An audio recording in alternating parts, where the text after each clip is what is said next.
Hello friends, Umiya ફૂડમાં તમારું સ્વાગત છે। તો આજે આપણે બનાવીશું દૂધીની બરફી। આપણે ચાસણી બી નહીં કરીએ કે માવાનો પણ ઉપયોગ નહીં કરીએ અને આપણે દૂધીની બરફી બનાવીશું।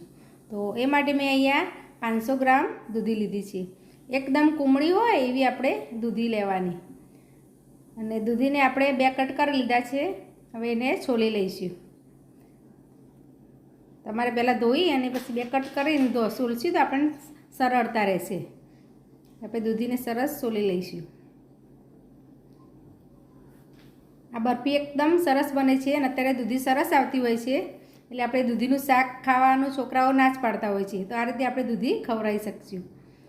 તો દૂધી સોલાઈ ગઈ છે, હવે આપણે છીણી લઈશું। તો આપણા ઘરમાં જે મીડિયમ છીણી આવે છે એનો જ આપણે ઉપયોગ કરીશું। આ રીતની મીડિયમ આવે છે એનો ઉપયોગ કરી અને દૂધીને છીણવાની છે।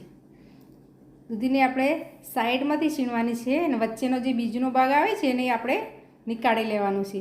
એટલે આ રીતે આપણે સાઈડમાં ગોળ મોળ ફેવરી અને સાઈડમાં આપણે છીણી લઈશું। તો દૂધી સરસ છીણાઈ ગઈ છે। મેં 2 ટુકડા છીણી લીધા છે। હવે એનું પાણી કાઢી લેવાનું। તો આ રીતે આપણે નીચોવી અને પાણી કાઢી લઈશું।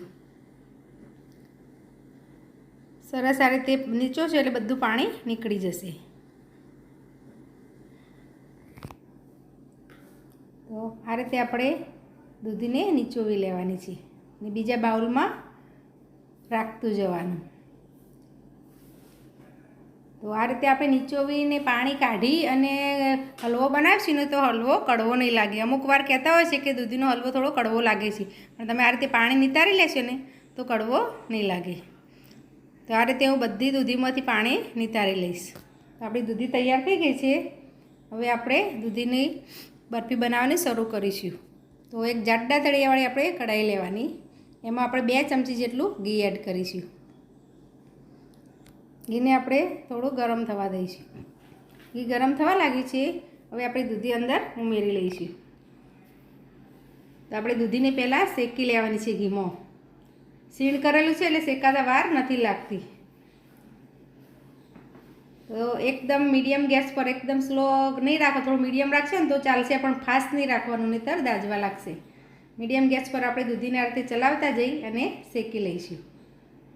તો 3-4 મિનિટ જેવું થાય એટલે આપણી દૂધી શેકાઈ જશે। તો દૂધી સરસ શેકાઈ ગઈ છે। હવે એમાં આપણે 1 કપ દૂધ એડ કરીશું। મેં જે દૂધ જે ગરમ કર્યા વગરનું હોય એમ જ દૂધ લીધું છે, એટલે 1 કપ જેટલું આપણે દૂધ લઈશું। સરસ મિક્સ કરી લેવાનું। હવે દૂધમાં દૂધીને થોડી ચડવા દેવાની છે। તો જો દૂધ ગરમ થવા લાગી છે, હવે આપણે ઢાંકણ ઢાંકી લઈશું અને ચડવા દઈશું। 5 મિનિટ જેવું ચડવા દઈશું એટલે દૂધી સરસ ચડી જશે। વચ્ચે વચ્ચે આપણે ચલાવતા રહેવાનું। તો જો થોડી વાર રહીને ચલાવી છે તો થોડું દૂધ બળી ગયું છે, આ રીતે આપણે ચલાવતા જઈશું વચ્ચે વચ્ચે ને દૂધને બાળી લેવાનું, એટલે દૂધ બળી જશે એટલે દૂધી પણ ચડી જશે। ફરી પાછું ઢાંકણ ઢાંકી અને આપણે 2-3 મિનિટ જેવું થવા દઈશું। તો હવે તમે જોઈ શકો છો દૂધ બળી ગયું છે અને થોડું ઘટ થઈ ગયું છે અને આ રીતે કણી દૂધની થઈ ગઈ છે। હવે સતત આપણે ચલાવતા રહેવાનું। તો હવે આપણે ચલાવવાનું બંધ નથી કરવાનું, કારણ કે દૂધ આપણું ઘટ થઈ ગઈ છે એટલે નહીંતર નીચે બળવા લાગશે। તો આ રીતે આપણે દૂધને બાળવાનું છે।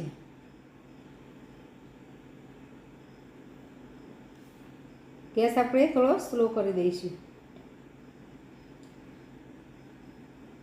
તો દૂધ બળે, જો તમે જોઈ શકો દૂધ બળીને ઘટ થઈ ગયું છે। હવે એમાં આપણે ખાંડ એડ કરીશું। તો આપણે ખાંડ 75 ગ્રામ જેટલી લેવાની છે। 500 ગ્રામ દૂધી હતી તો 100 ગ્રામમાં થોડી ઓછી રહે એટલી ખાંડ લેવાની, પછી તમે ગળપણ જેવું જોઈતું હોય એ પ્રમાણે તમે લઈ શકો। હવે ખાંડને આપણે પીગળવા દેવાની છે, પછી ખાંડનું પાણી પણ આપણે બાળી દેવાનું છે। આ રીતે થોડું ચલાતે જવાનું અને પાણી બળે ત્યાં સુધી આ રીતે ચલાવવાનું છે। આ રીતે આપણે ચલાવતા જવાનું।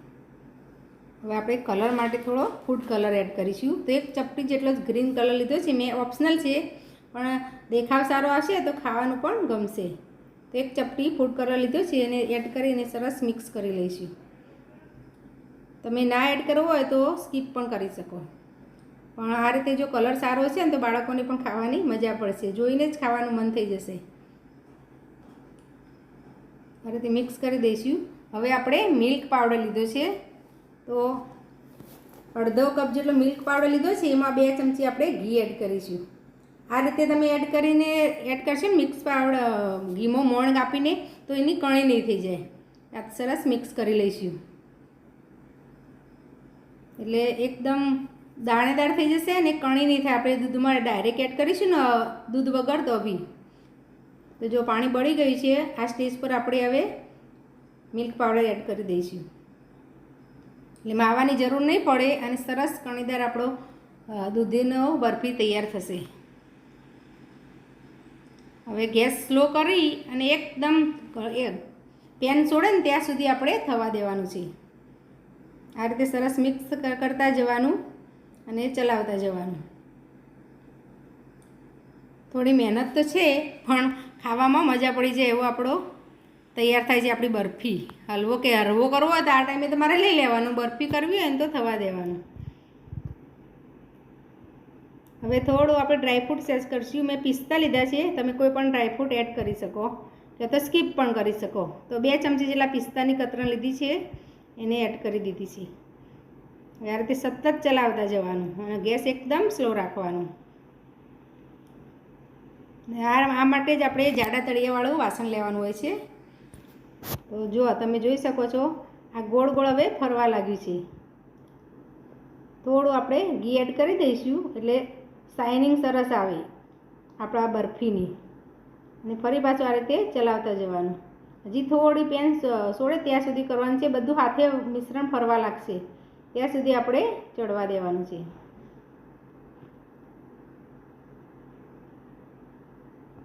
તો તમે જોઈ શકો છો હવે આ રીતે જુઓ પેન છોડવા લાગ્યું ને બધું લુવા જેવું એક જ વખત આ રીતે ભેગું થઈ જાય છે.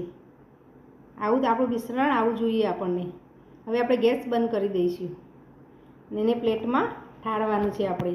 તો પ્લેટને આપણે ઘીથી ગ્રીસ કરી દેવાની છે. આ રીતે ઘીથી ગ્રીસ કરીશું ને તો જ્યારે આપણે પીસીસ પાડીશું ને તો સરળતા રહેશે પીસીસ નીકાળવામાં. હવે એમાં આપણે જે બરફીનું તૈયાર કરી એ એડ કરી દઈશું. સરસ ફેલાવી લેવાની આપણે સ્પેચ્યુલાની મદદથી. અંદર તમે જોઈ શકો છો મિલ્ક પાવડરના સરસ કણ દેખાય છે, એટલે જાણે માવો નાખ્યો હોય ને એવું જ લાગે છે.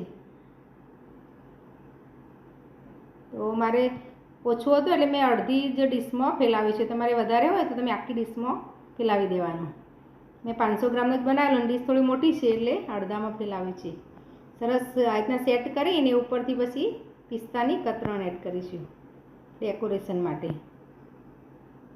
થોડી સ્પેચ્યુલાથી આપણે થોડી એ રીતે દબાવી દઈશું એટલે નીકળી ના જાય. હવે 2 કલાક માટે આપણે હલવાને ઠંડો થવા દેવાનું છે.